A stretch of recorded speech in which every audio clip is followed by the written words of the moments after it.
Şəhidi bəyənməyənin qeyrətinə tükürüm. Şəhidi bəyənməyənin şərəfinə tükürüm. İnsanlığına tükürüm. Bildiniz hə? Ayıp da özünüzə hörmət edin.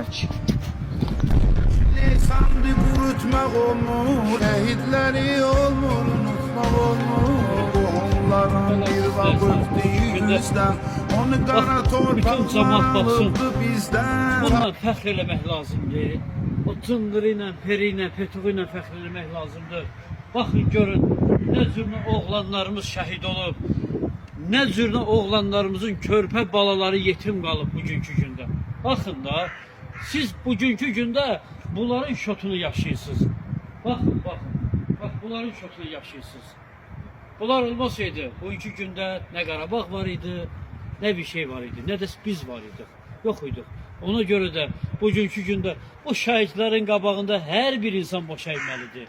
Hər bir insan onun qəbrinin torpağını yeməlidir və torpağına qurban olmalıdır. Buyurun, baxın. Komandirlərimiz, polkovniklərimiz, generallarımız, əskərlərimiz